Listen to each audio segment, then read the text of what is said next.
Welcome to Bits and Pieces Quilting. Today I want to show you how I get a quilt top ready for machine quilting, so stay tuned.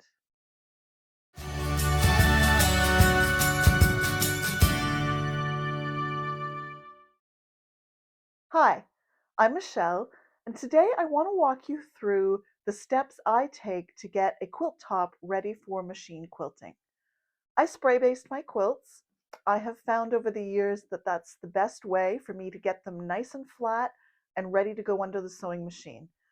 So I filmed Jason and I spray basting 2 quilts recently, and I'm going to talk you through our process step by step. Jason is invaluable in helping me spray baste these quilts to get them ready for quilting. I have done it myself, I can do it myself, but having a second person to help makes all the difference in the world. So let's get started. We are lucky enough to have an unfinished basement parking garage area in our townhouse complex. We live at Unit 6, as you can see on the floor. So we've started by just sweeping up this area, and it's, not the cleanest floor, but we've swept up all the dirt. So I have found that this works just fine. And the first step is to tape down the backing. I'm using duct tape, and we put tape in each of the 4 corners and then tape in the middle and the sides as well, and particularly down the seam. And I'm making Jason help me on a Sunday afternoon. So we're both in our comfy sweats, and Jason's hair was really messy, which is why he has his hood up.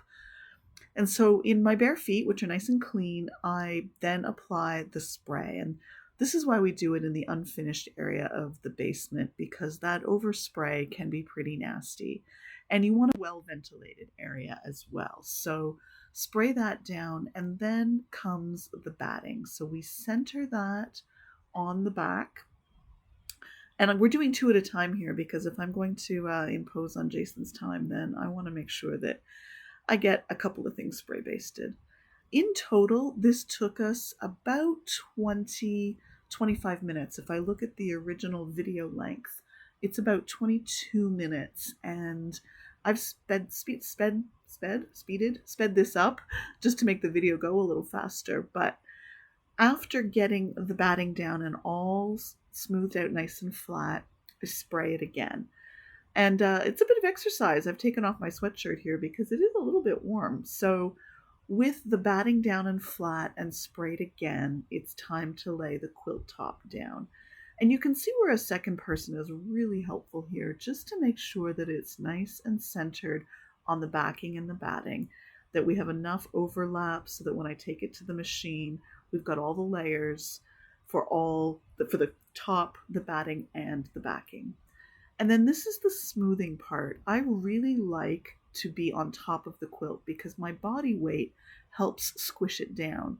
And then I get it nice and smooth as well, with Jason lifting up the corners to make sure everything is laying really, really nice and flat. And I really do think that crawling around on it like this does help put that pressure to apply all of those sticky layers.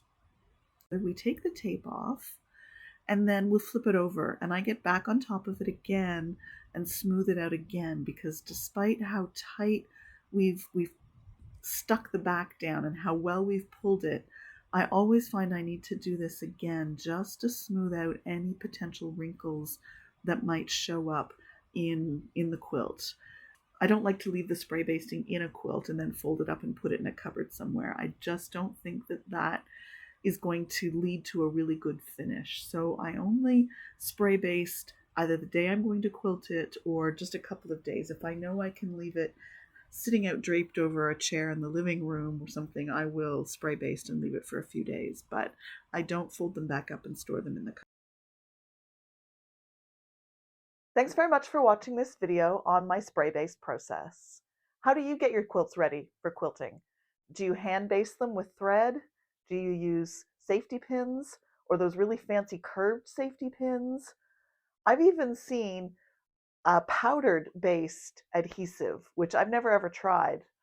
I'd love to know what your process is. The spray basting isn't the most fun process, but it seems to work the best for me.